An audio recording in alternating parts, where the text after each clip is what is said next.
Welcome back, everybody. It's your time to EdUp on the EdUp Experience podcast, where we make education your business here at Anthology Together 2022 in Orlando, Florida at the Walt Disney World Swan and Dolphin Resort. I am now into my second soy latte with a triple shot of espresso. So I'm hitting my second win, ladies and gents. And I'm lucky enough to have a great guest in front of me who I'll bring in a second. Want to remind everybody that you can hear all of these episodes at www.edupexperience.com. In fact, we have them categorized already. You can go to episodes, go to the drop down, and you can choose Anthology Together 2022, and it will list all the episodes that we've done today, yesterday, and tomorrow when we do them tomorrow. You get the point. And then, of course, we're writing a book, commencementthebook.com, and we're taking all these episodes and putting them together into themes that everybody can read and understand and listen to and get insights from the college and university presidents that we've interviewed. So long story short is I'm out of breath because the espresso has not kicked in yet. Let me bring my guest in. Here she is, ladies and gentlemen. She's coming right now. She's running down the hallway. Here she is. Her name is Chelsey Turner, and she's an instructional design coordinator at South Arkansas Community College, better known as South Ark. Chelsey, what is up? Hey. How you doing? Did you know it was going to be that fast and furious? No. Okay, But that was good. Should I have more or less coffee? Don't answer that. All right. So Chelsey, let's first tell us about South Arkansas Community College. Where is it? What do you guys do? How do you do it? What do you teach? What's the focus of the university? So South Arkansas Community College is in a very small town called Dorado, Arkansas. We are smack dab in the center bottom part of the state, very close to Louisiana. Does that mean you're close to the water? No. You're not close to the Gulf? No. Okay. I mean, no. No. Okay. Never mind. Forget. Strike that question. So our town it's really interesting. My husband and I always talk about how we're kind of an island in that we're a good 2 hours away from any kind of big city. So for our area, El Dorado is like where you're going, which is can be good and can be bad. Our college is just a community college in our area. We're about an hour away from a 4-year university. Okay. Pretty big. Are you considered a rural community college? Yes, I would say so. Yeah. Okay. Our town has about 18,000 people. I shared with you earlier that I left recently public education K12, and I lived in this town of just 18,000 people, very close to our college. And when I became employed here, I realized all the amazing things we offer and had no idea as a community member. Cool. So yeah, because I worked with the middle school, we recently had our summer school kids come and do a tour, and the teachers that came with the kids were like, what? All this is here? And we have a thing called the El Dorado Promise in our community. So students get to go to college for free, and amazing. And our teachers can't really sell that to our students if they don't know that it's there. So we're working hard on really promoting all the amazing things we do.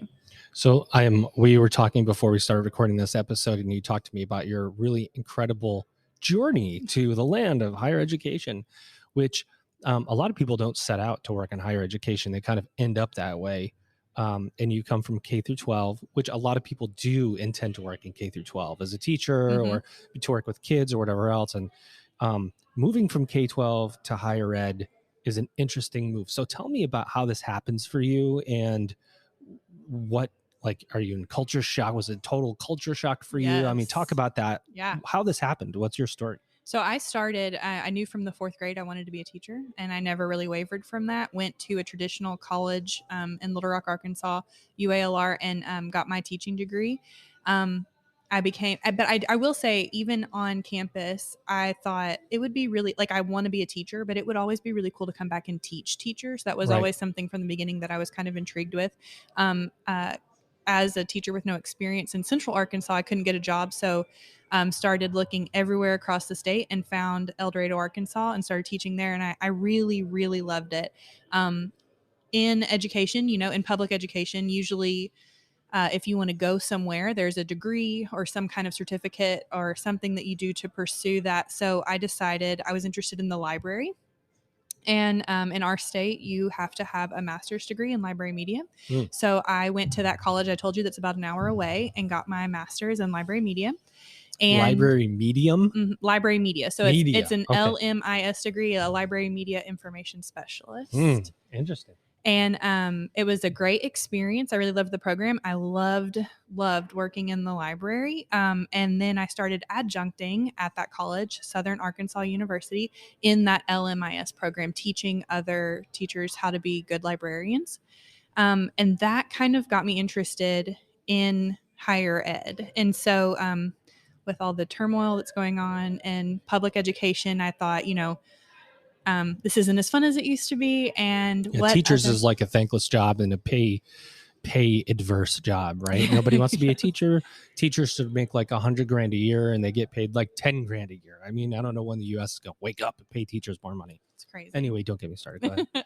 So, and so I started just going like, okay, if I were going to make some kind of change or move, now might be a good time. And I did talk with our district about like, what opportunities are there, but I did also tell them, I'm adjuncting, I'm considering pursuing something in higher ed. And I knew we had a community college, so I reached out to our community college. Someone gave me a name of someone they knew, and so I had a meeting with him and just he was like, well, tell me about yourself. And I told him I was in the library. My favorite part of the library was technology.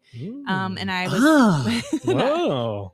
You like that one? I do. And so I think what intrigued him most is I wrote on my resume that I was like the one-stop shop for like any kind of tech help for our teachers. Like if there were any issues, before we would even contact our tech support people, they would come to me first.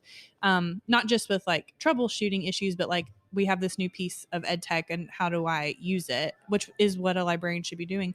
And so he was like, ooh, you'd be really good actually at this position. And he got promoted to a dean, so his spot came open and he was the instructional design coordinator. Instructional design. Nice. Yeah. And so I just trusted him that I would be good at it. And then I got there and talk about culture shock. It was tell us about that. It was crazy. So coming from K12, underfunded, overworked. So I was used to going 1,000,000 miles an hour. Also, it was the only thing I had ever done, the only career I had ever really worked in. So I felt like I knew it in and out completely. And then coming to higher ed, I felt like I knew nothing. I didn't even know like the structure of things on our campus. I mean, like I didn't know like what is the VP of academics and like we had deans for everything. I didn't really know like what a dean was. I think I learned a dean is kind of like a principal. Yeah, that's kind of true. Yeah. So I was like always equating that to K12, but I've been here since March. And it's now July. So I'm starting to understand. If I did go to the person I talked to get me the job, I went to his office. He's now a dean. And I was like, what's an instructional designer? What am I supposed to do? And he was like, well, like we're just going to figure it out. No one really knows. So I'm taking some courses and I'm here at this conference because as an instructional designer, so our department used to be called distance learning. Mm-hmm. I think during COVID, they renamed it to just academic support because it's broader than just distant. Like we help the instructors on campus, we help the on-campus students, but a lot of our work is with the students who are distance learners. And so they changed that name to academic support. There used to be a director of distance learning, and now that is kind of split between the instructional design coordinator, me, and the instructional technology coordinator. And he's been there about 6 years. So he's my supervisor and he's kind of running our department, but we work as a team to help everyone. My focus, I'm assuming, I'm still learning, but I'm pretty sure my focus is on the instructors and how to help them learn how to make good courses that are easy to navigate, that are organized, that are accessible. And my big thing, right, we kind of talked a little bit before, like assessment is something I'm pretty passionate about. I was very passionate about it at the K12 level, working with the PLC process. And so I'm bringing that knowledge to higher ed. And I'm surprised that assessment seems to be an area that K12 maybe is more advanced. Interesting. Than it's a lot of like rote memorization, very baseline as far as depth of knowledge. And so talking to our instructors about like what is true assessment and how can we get there? Yeah, we talk about it all the time at higher ed. What is assessment? How do we assess? What should we assess? Grades versus actual skills and all this stuff. So you get into higher education, and you experience Anthology and the system of Anthology. What's your first impression? Are you just like, holy moly, I can't believe this information is accessible? Is it, oh wow, this technology is overwhelming from what I used to in K through 12? A little bit of both? Is it like, oh no, I could do this no problem? So my experience is interesting because I just, like I said, graduated with my master's in 2016, and I used Blackboard. I'm sure I did in my undergrad, but I don't remember. I was taking Nobody remembers their undergrad that well, Chelsey. Yeah. So I did use it in my graduate degree, and I remember feeling like it was clunky, and then not and part of it was the instructors and how they were designing their courses, but it was I had to like relearn the learning management system every course because it was so different instructor to instructor. Then when I came on board at South Ark, we are fully Ultra, and so when they were kind of showing me around, I was like, oh, this is nice. Like, this makes sense. My brain doesn't feel so cluttered looking at all of this. I can navigate it easily. Nailed it. I love it. And so I'm still adjuncting at that other university, and I'm trying really hard to get them, like, no one over there is like listening about Ultra, but I'm really trying because it is, from a student perspective, and from, like I said, I'm not that young, but for someone who's like using technology constantly, it just makes so much sense. So I was pleasantly surprised. I think if you're talking about Blackboard original versus like in K12, probably a lot of schools use Google Classroom. Yep. That's what we did. Ultra versus Google Classroom. I mean, original versus Google Classroom. They're not very comparable, but like Ultra, I feel like it can do so much more than Google Classroom. It's the same kind of streamline, user friendly, intuitive. I would say it's much better and can do so much more.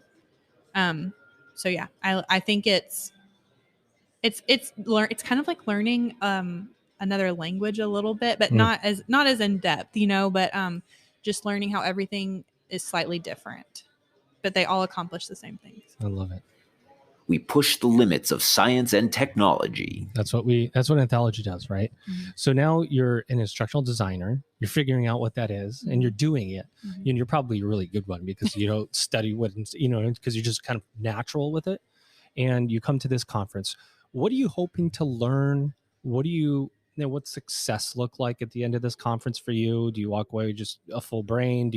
Are you zeroing in on an area? Is it just networking? Is it finding out where to go to ask for questions? Talk to me about your experience so far, what you hope for the second half of the conference, and what your takeaways. So I, as an instructional designer, I'm one of the 2 Blackboard administrators on our campus. So I'm here to just learn everything I can about Blackboard because I'm on the administrator side. There's just so much. And Anthology has been great with connecting me with, like, I'm in a Blackboard administrator's course, but here I can kind of, like you said, like narrow in and focus on things I want to learn more about. I just left a UDL session, and so I was trying to get into an ally session earlier, a roadmap, but it was really packed. So I love I'm trying to kind of preach about accessibility and the UDL and bring that to our instructors, the forefront of their mind. So I'm kind of pretty focused on that.